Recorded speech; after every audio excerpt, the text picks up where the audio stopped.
Curso de Windows, aula 54. Vamos à 7ª aula da nossa série sobre drivers. DFSC, Distributed File System Client. Esta sigla, em todos os locais na intranet, das pessoas que ficam copiando conteúdo de umas das outras, ninguém coloca que o C é client. Mas aí, em bons artigos, em boas documentações, a gente acha. O objetivo de se usar um sistema dessa forma, antes era mais ou menos assim. O arquivo ficava dentro da sua máquina. Mesmo após a adoção de rede, eles não tinham muita coragem de fazer um sistema de arquivos distribuído. Então, hoje, seu arquivo pode estar dentro da máquina, dentro da nuvem, ele pode estar em 2 máquinas da rede. Então, o arquivo fica todo distribuído. Tem um conceito de arquivo lógico, arquivo físico.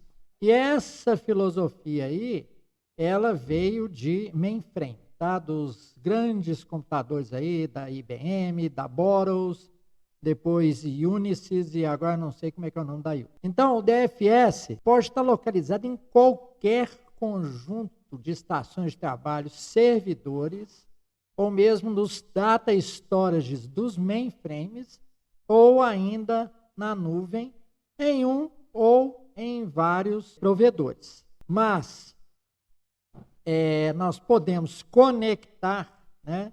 A gente se liga a esse banco distribuído pela LAN, na nossa rede local, como se ele estivesse na nossa rede. Isso também permite, coisa que a gente faz a todo momento em rede, que é o compartilhamento dos sistemas de arquivos, tanto por pastas, como também por unidades, drivers definidos logicamente. DHCP. Na linguagem bonita técnica, ele fala: registre e atualize endereços IP e registros DNS para este computador. Bem, vamos falar no popular. Todo mundo que tem internet em casa, chegou o roteador, ou chegou o modem, aí coloca lá, filosofia para recepção dos endereços, para determinação dos endereços, né? Tem cada expressão diferente conforme o modelo do seu roteador ou do seu modem.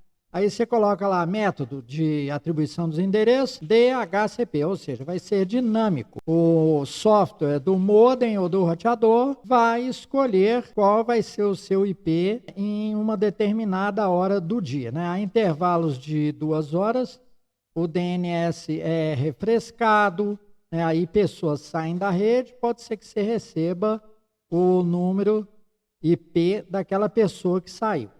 Correto? Muita gente não lembra dessa renovação de endereços de 2 em 2 horas, do DNS, e isso reflete no endereço IP. Teoricamente, você poderia, a cada chamada com DHCP, ter um número IP diferente. Isso aumentaria em muito a segurança, né? A sua segurança até o proxy da sua rede. Mas quanto mais indeterminados forem os endereços, quando o hacker chegar no seu switch, quando ele conseguir chegar ali, o que acontece? Com essa mudança constante de IP, né, enquanto ele está tentando atacar uma máquina, ela muda de IP. Mas, né, a renovação dos endereços DNS e, consequentemente, no DHCP, para uma rede muito movimentada, você pode dizer que é de 2 horas. Tá? Agora, em uma rede que fica todo mundo pendurado o tempo inteiro, trabalhando continuamente, provavelmente os endereços IP serão os mesmos por muitas e muitas horas. Então, esse serviço aí é fundamental, né? Se ele for desligado, você nem consegue se ligar na internet.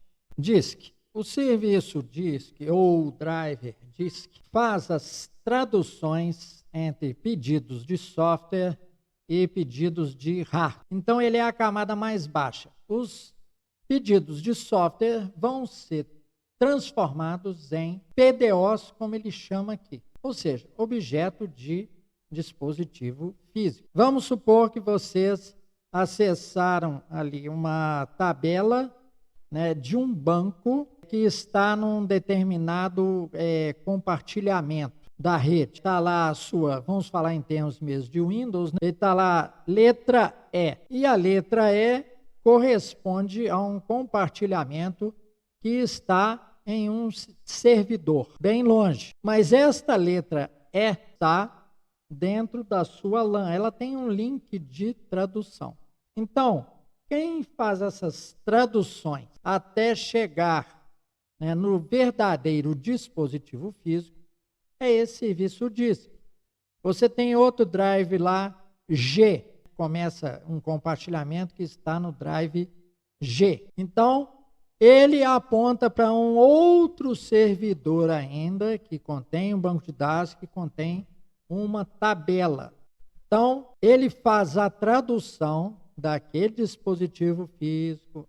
É uma máquina que está lá em outra cidade. Aí ele vai acessar o servidor daquela cidade, porque aquele servidor responde por um determinado compartilhamento para onde aponta essa sua letra G, e vai fazer todas as traduções. Vai envolver dessa vez até máquina, né?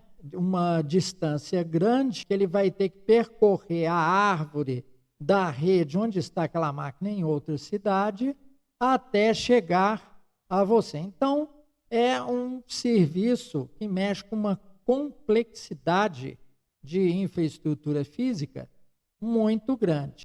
A unidade com que ele mexe é pacotes, né, de solicitação de entrada e saída, né? I/O, os IRPs. E converte em blocos de solicitações. Aí ele colocou o SCSI, né, quando tivermos outros métodos de acesso. Então ele chama esses blocos de SRBs. Então hoje, dados que você busca podem estar em qualquer parte do mundo, ou numa rede no prédio ao lado, ou numa rede de uma outra cidade, ou uma rede de uma outra cidade que está em outro país. Isso fica totalmente transparente para a pessoa que faz a aplicação. DISP Broker Desktop SVC. Vocês imaginariam assim, para que precisa de um broker de display? O serviço DISP é uma espécie de broker de dados, tá? Mas por que um display precisaria disso?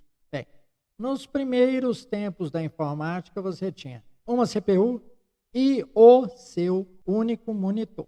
Agora vieram os sistemas que contemplam vários monitores. Você pode colocar num simulador de voo, num simulador de carro, 3 monitores à sua volta. Então, esse broker, ele tem que partir uma única imagem em subimagem. De acordo com o software, ele sabe se ele vai fazer esse tipo de partição ou um tipo de complementação quando você ainda está operando o desktop do Windows. Tá? A partir do momento que você vai para um jogo em que o cenário é dividido em 3 partes e não uma divisão por aplicativo, aí você tem um outro tipo de divisão. Só que ainda existe uma terceira situação agora, que é o acesso remoto. Ele existia para se dar suporte antes da pandemia, né, aí dos anos